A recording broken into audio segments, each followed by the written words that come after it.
All right, if you can please all take your seats, we can get started.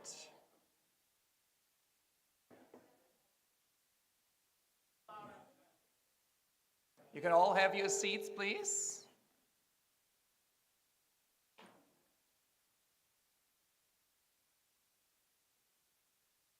Get ready to hear about the work that the Lord is doing in Uganda.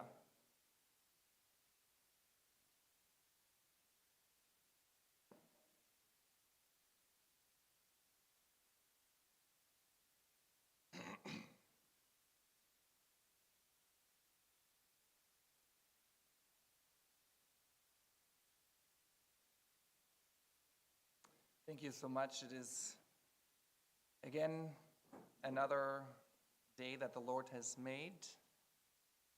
Though again, a bit cold, I must add. Thankful for jackets, which my youngest son had to learn what that even is. It was a bit amusing when we had to dress him the first day as he was wanting to go outside. And he had to ask, "What is a jacket?" And I put gloves on him and said, "What are those for?" Yeah. Well, let us open with prayer.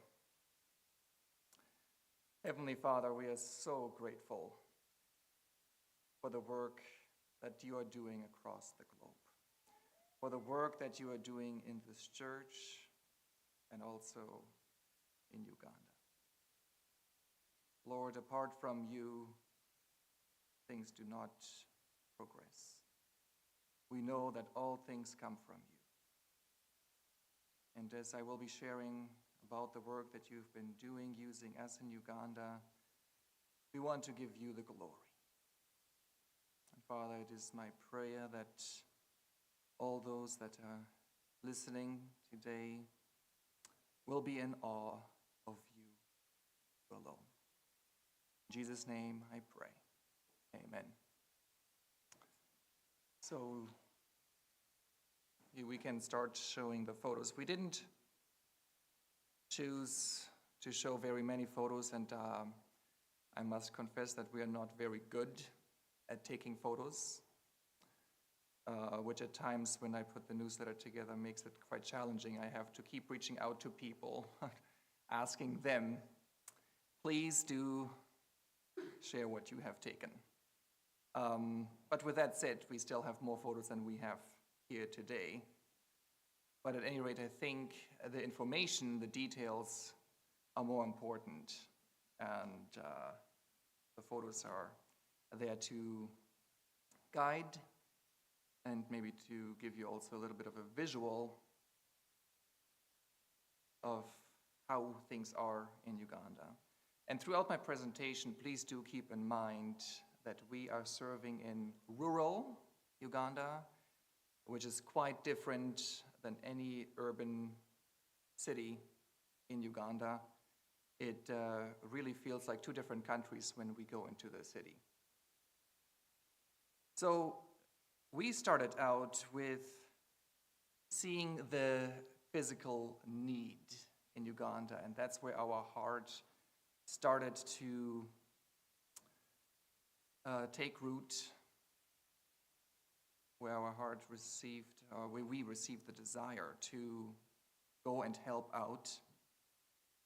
And yeah, I think maybe on the photo it isn't as clear as how the need really is. But this is a photo at church where they put on their best clothes. Clothes?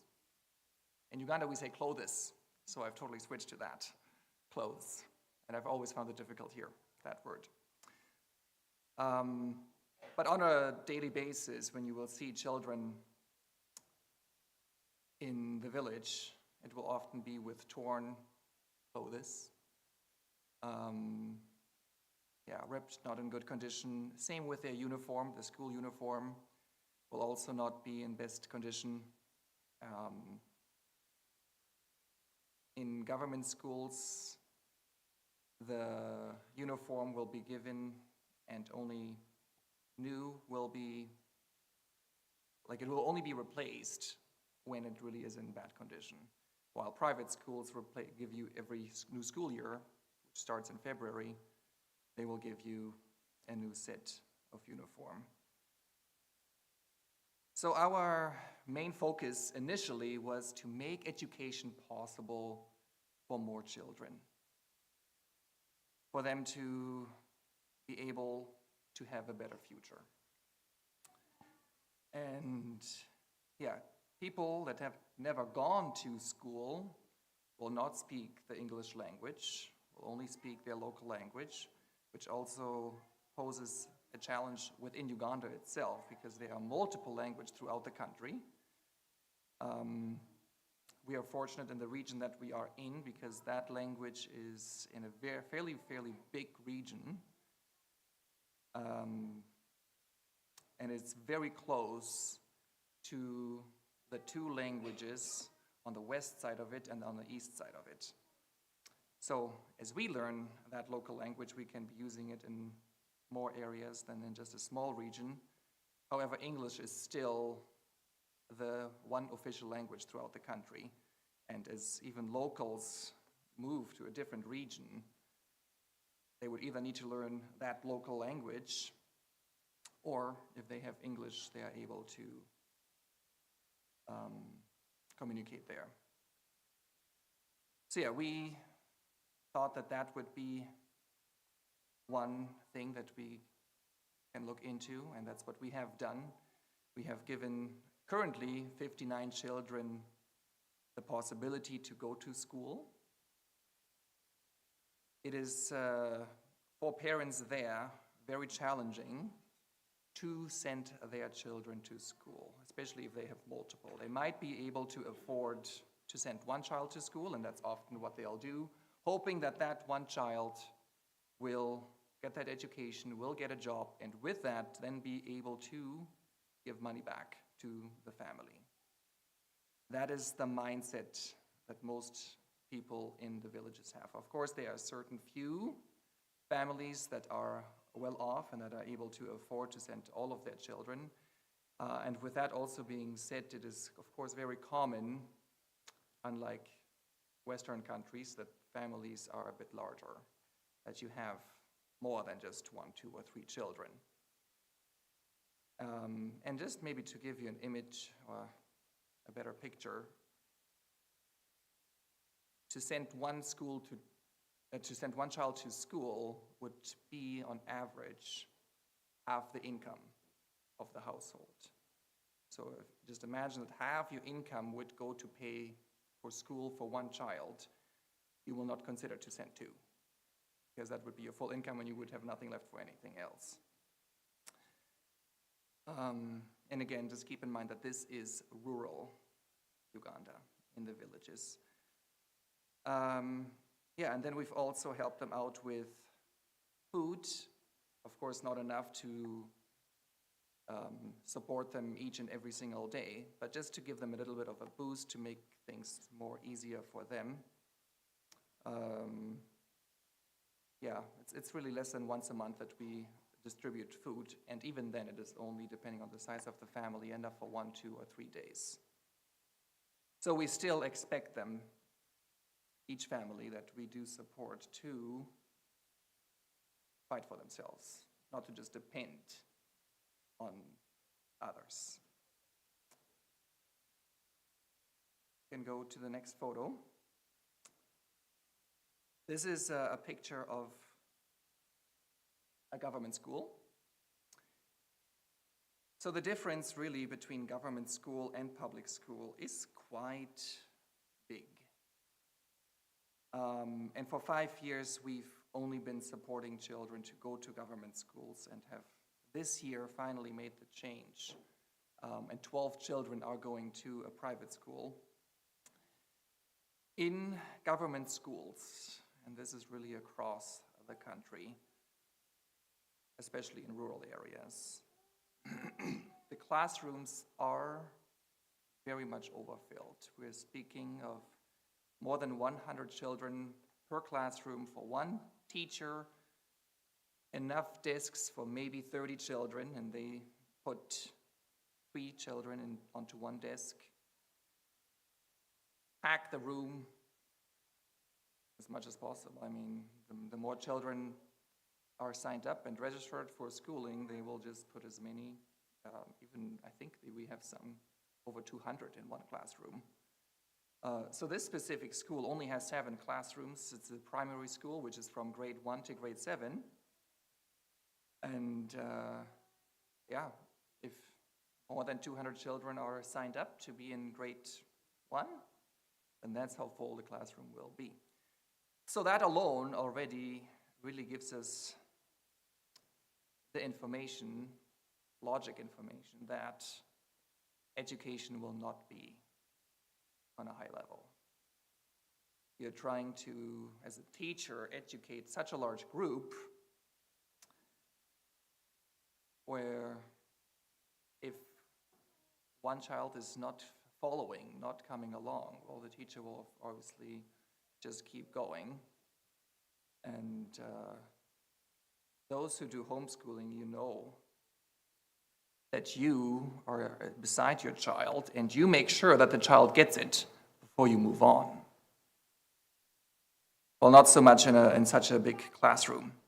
And then the other thing that is challenging in public schools is the school curriculum is completely in English, 100%, and the teachers don't enforce the children to speak English. They will explain them things in the local language, which, by the way, is Lusoga there. And the children speak among themselves in the local language. So the level of English is very not good. They're able to communicate with us in some very basic, broken, lacking English. So how it really has come clear to us is we've noticed that some children, most especially in our church, speak very decent English and others not. And when we started sending or registering the 12 like the 12 disciples, the 12 apostles. When we started sending them to the private school, we learned from them that they had been there before, those that speak good English. And that alone already encouraged us, saying, wow, if they've been to the private school before and speak better English, then this is definitely a move into the right direction. Also, it is only $5 more per month per child, which for us really isn't that significant. Of course, for the people in the village, $5 a month can be a whole weekly income, and then they will not consider to spend that extra when already half the income goes to sending them to a government school. We had just noticed how the performance, the report cards, was really very, very poor. And we're speaking like the Klassenbeste, the top performing students of the class, was like 50%, below 50%, average grade. So that always just made us wonder, is it even worth it? Are we paying for their school fees and they are not even going to be able to use this in their life? Like, who will want to hire someone with report cards like that? And so that is really one of the biggest things that then we realized that it's because of the English, they're lacking the English language. How can they perform better? And thankfully, this private school has Reformed Baptist influence, which has also been very encouraging. We'll be talking a bit more about that later. You can go to the next photo. We tried to encourage the children to work harder in school by giving them rewards. This is one of them, and I mean, obviously to go swimming, to move out of the village is something really amazing for them. I don't even know what to compare it to. I guess it would almost be like one of you getting the opportunity to go into a rocket and go to the moon or something like that. So it's like really something extremely extraordinary. An opportunity that they just really do not get. So yeah, we rewarded them, and we shared that with them, that if your grades get better, if you are one of the top performing students in your class, then we will take you out for swimming, and then they also receive some restaurant food, which obviously they also never get, meat and fries. They maybe eat meat once a year. Christmas time is so the day where the parents will afford to buy meat and soda. This again is not every single person in the village, but for more than half of them, for most of them. And it did help. They really worked harder. They were performing better. Many of the group grew of the amount of children that we were rewarding, but we were still discouraged by the fact that the top performing student was only getting 60% on average, often even less. Between 50 and 60 was so the top performing students, and that was still very discouraging to us. So finally I then reached out to the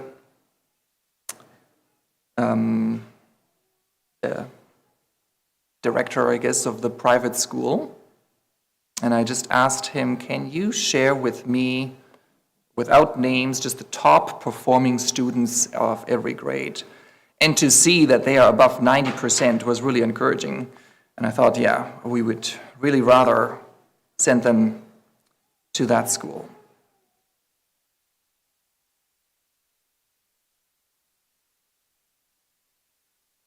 Yeah, you can go to the next photo. So that was, I guess, so our beginning up until currently. This year, of course, has been the transition into the private school.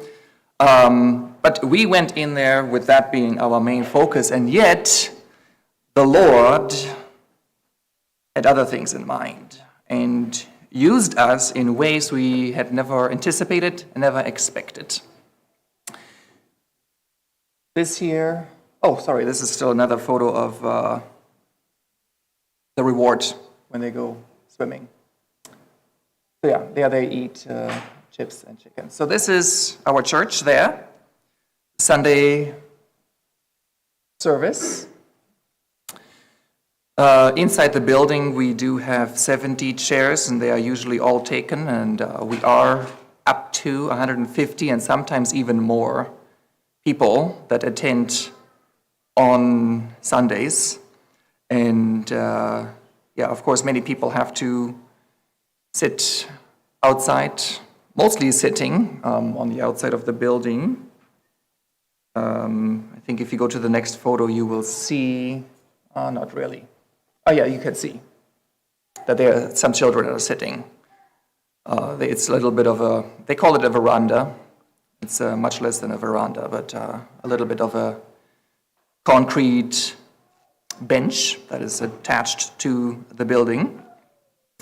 Our focus, of course, also from the beginning had been to give the pastors some resources, some study Bibles, access to some online training, as well as seminary and even Simeon Trust workshops. The first one took place in Uganda last year, and the second one will be coming up in June this year. And we also went to the Charles Simeon Trust workshop in Nairobi, Kenya, just before I came here, actually, just the week before we came to Canada. We quickly noticed, and actually only when we moved there, not even when we visited. Somehow I guess we were quite blind or deaf when we visited. But we quickly noticed that the preaching is quite shallow, and obviously not expository preaching, which I went in there knowing that it wasn't expository preaching, but just the feed was not very deep. And that's why then our focus was to really help the pastors with preaching. You can go to the next photo.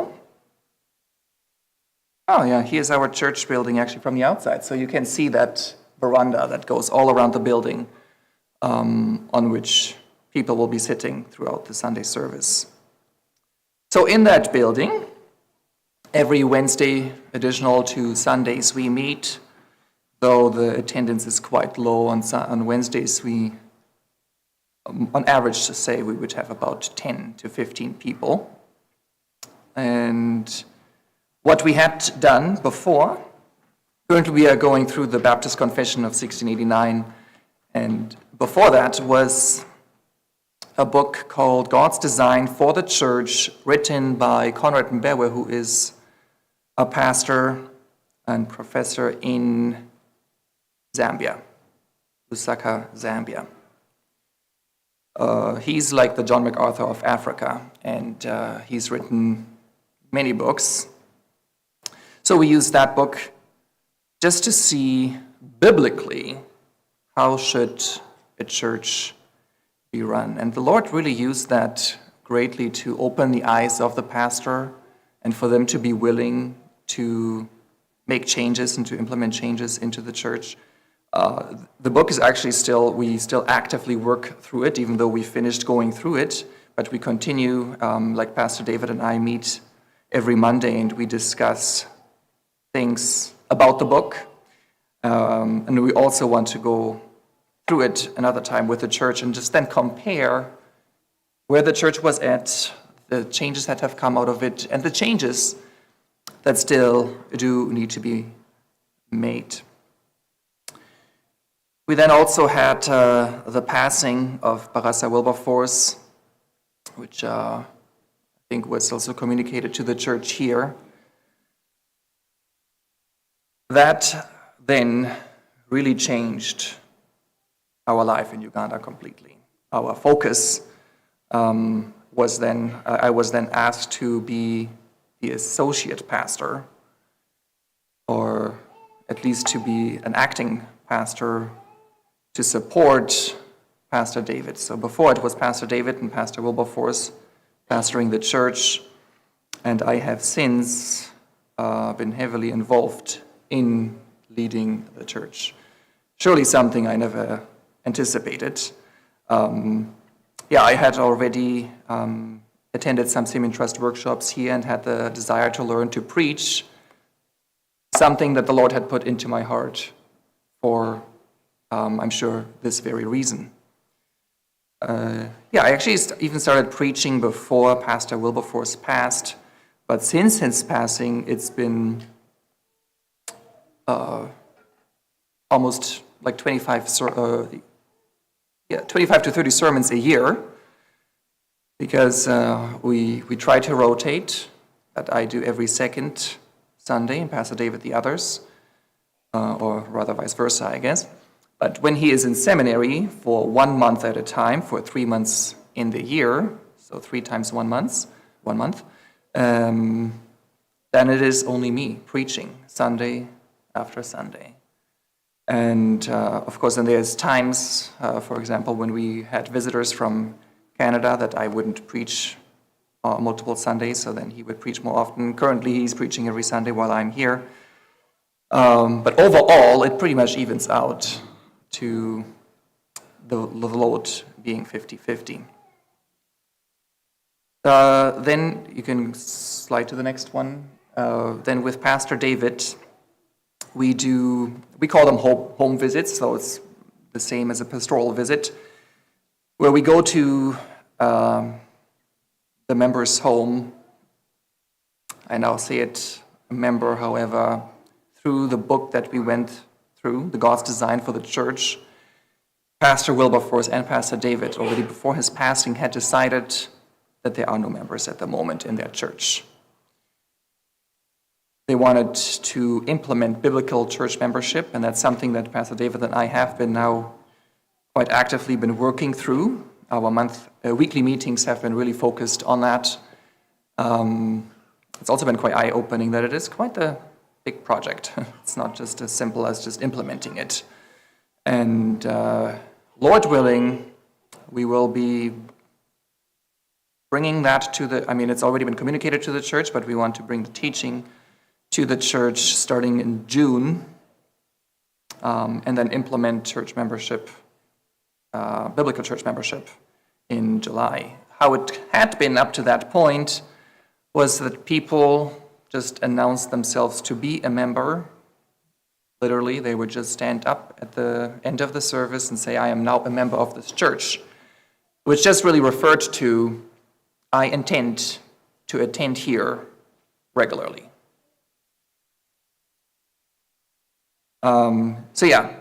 Church members, as we visit them, regular attendees, I should say.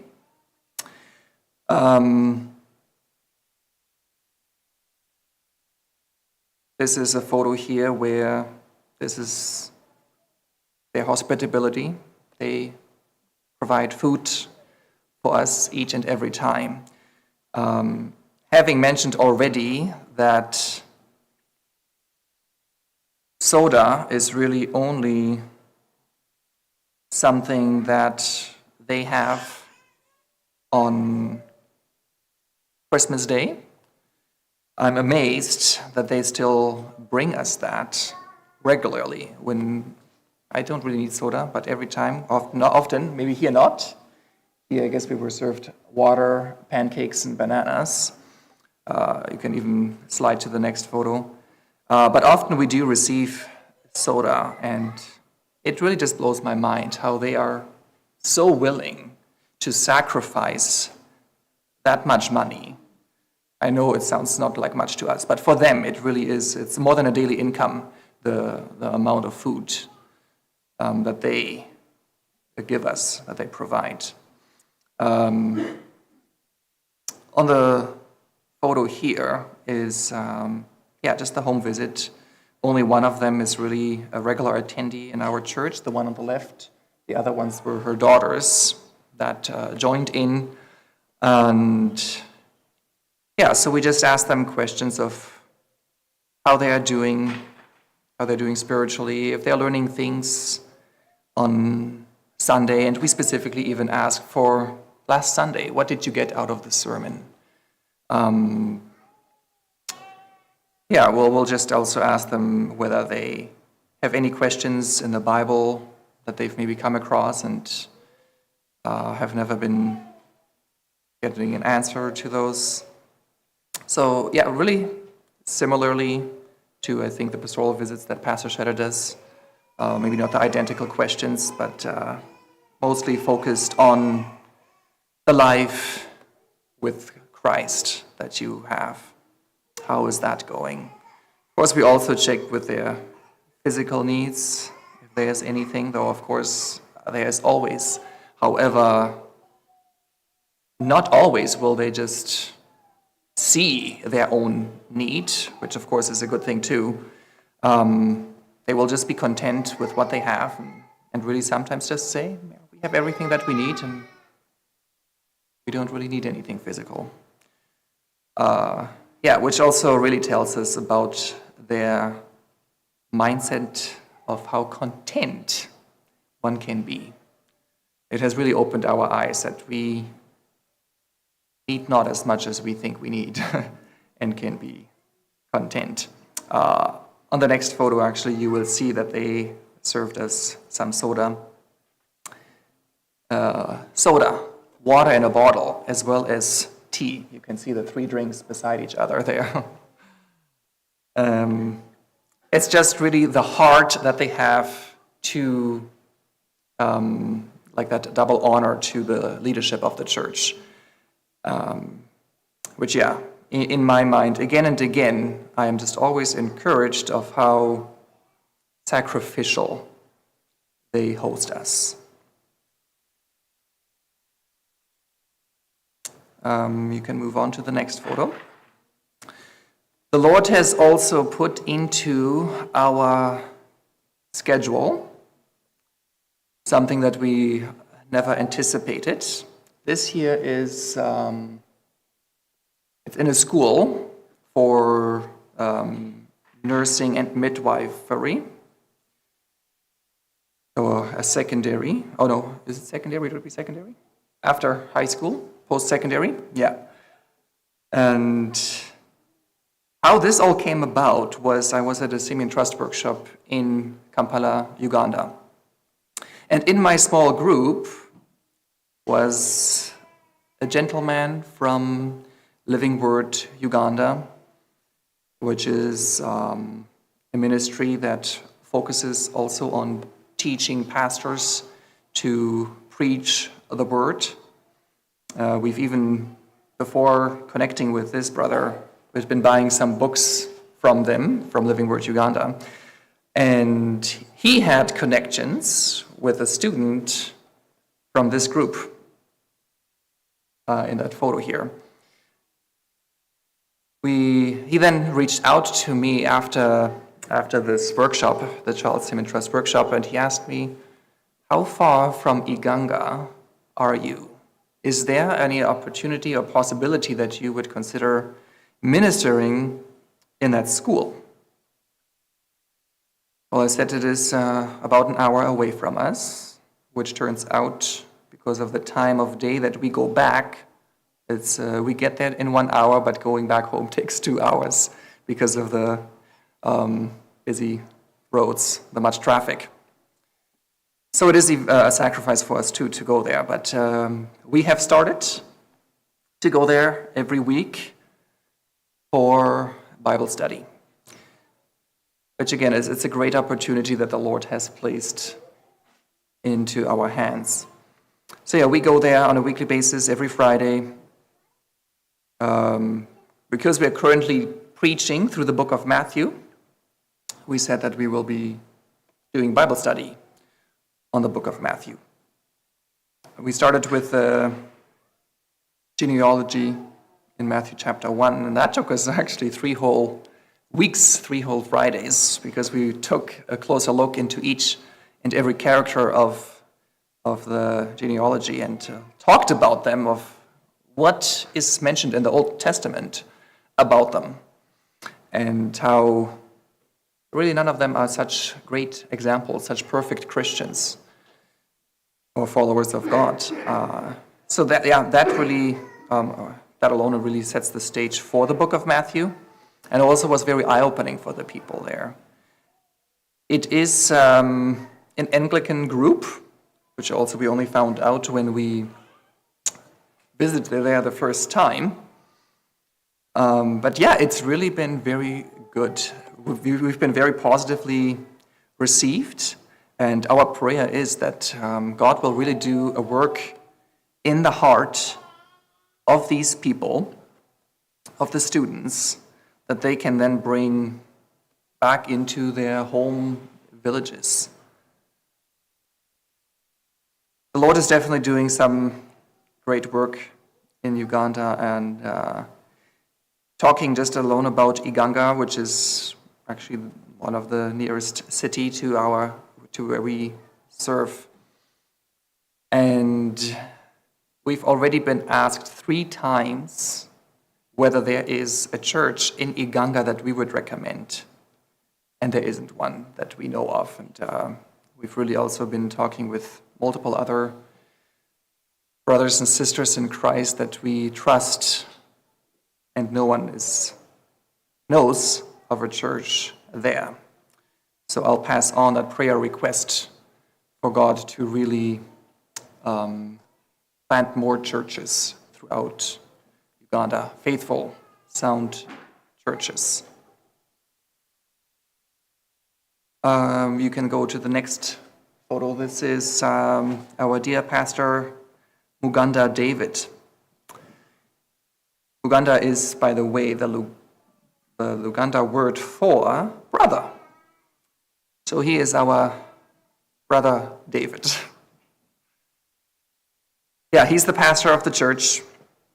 This is where he is at seminary.